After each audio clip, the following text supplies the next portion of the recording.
wasn't there, and it's relative to what we were just talking about. Dude does not want to be perceived as demonstrating against anything that may be perceived to be attacking Islam. And you know what?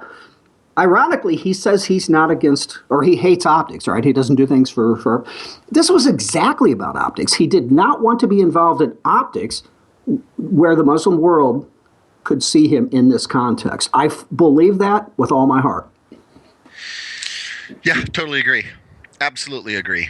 It's the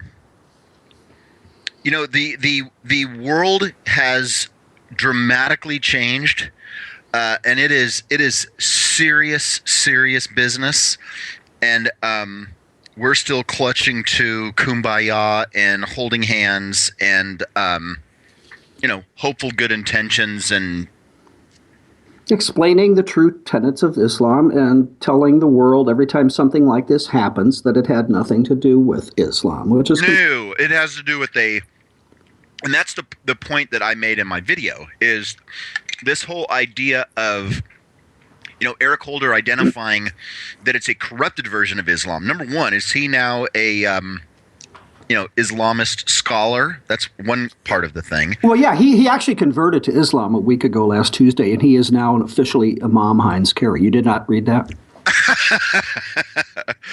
No, I was not aware of that. But part of the thing I did in the video, Mike, is I read a couple of verses from a couple of from the Quran, one of the Hadiths or something like this. Mm-hmm. And it's not like these folks are having to stand on their head to reinterpret things in order to justify violence. In fact, the moderate Muslims, they're the ones that are having to kind of reinterpret things, and that's my buddy Jamie Glazoff's point, is that the moderate, peaceful, let's just all get along Muslims, those are the ones that are pursuing corrupted Islam.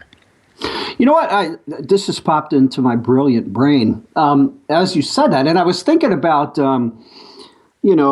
several videos I watched, several comments I read, various folks, one of them a Daily Beast editor in the UK. Once again, it's the old, radical Christians are just as bad, that whole line.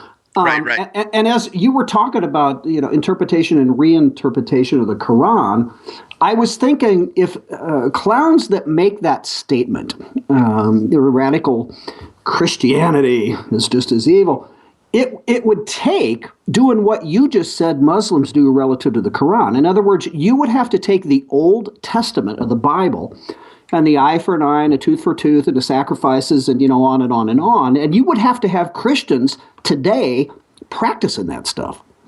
Right. Yeah, it's one thing to have an argument about Joshua or Judges or Deuteronomy or Leviticus. It's another thing to point to some, quote, radical, end quote, Christian group who killed 17 peoples because of a cartoonish depiction of the Apostle Paul. Right. The last time some Christians got together and sawed off the heads of innocent people was all nice. So, again, it's not a discussion about, Christianity, nor Islam, frankly. I mean, it's a discussion about, it is about Islam to an extent, because to your other point, listen, ISIS and the rest could reduce themselves to simply stoning and or hanging homosexuals. Or stoning women accused of adultery to death. They could reduce themselves down to that sort of thing and be right in line, verbatim, with the laws of Sharia. And yeah, right? I mean, well, that's the thing, is that these folk, I don't even know why this is even a discussion. I mean, I understand why we're having the discussion. Sure.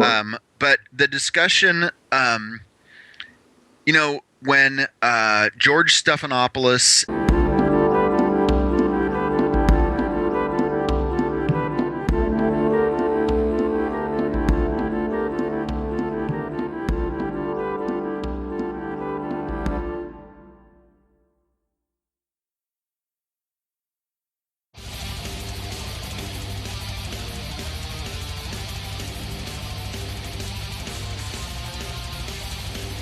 Hey, this is Donnie Cates, author of Buzzkill, and you are tuned in to Vigilant Liberty Radio.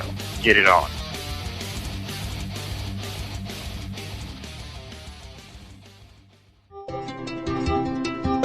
At Independent Journal Review, we publish news that is objective, fair, and entertaining. As one of the top websites in the United States, it's our duty to bring the absolute best to our readers. Readers like you. IJReview.com, your number one source for news and entertainment.